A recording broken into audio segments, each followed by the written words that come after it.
30 দিনে ফেসবুকের টাকা তোমার হাতে আসবে। তো তার জন্য কি করতে হবে, টাকাটা তো এমনি এমনি আসবে না। 5টা টিপস দিচ্ছি, এই টিপসগুলো ফলো করো, 30 দিনেই তুমিও টাকা পাবে আমার মতো। 1 নাম্বার টিপস হলো পুরানো যে আইডিটা আছে ওটা প্রাইভেট করে দিয়ে একটা নতুন আইডি বানিয়ে নাও প্রফেশনাল ভাবে।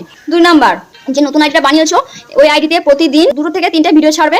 ভিডিওর কোয়ালিটি যেন সুন্দর হয় আর ভিডিওতে যেন লোগো না থাকে। যেমন ইনস্টাগ্রাম থেকে তোমরা ডাউনলোড করে ভিডিও পোস্ট করে দিচ্ছ, সেখানে লোগো আছে, তো এগুলো যেন না থাকে। ভিডিও যেন পুরো ক্লিন হয়। আর অন্যজনের ভিডিও আইডিতে পোস্ট করো না, তাহলে কপিরাইট দেবে। আর 3 নাম্বার টিপস যেটা, তোমরা প্রতিদিন ফেসবুক শুধু রিলস স্ক্রল করে দেখো, ঠিক আছে, ভিডিও দেখো, যে ভিডিওটা দেখছো সেটা পুরো দেখার চেষ্টা করো আর সেখানে ভালো ভালো কমেন্ট করো। তো 4 নাম্বার যে টিপস, 4 নাম্বার টিপসটা কি যেন ভুলে যাচ্ছি।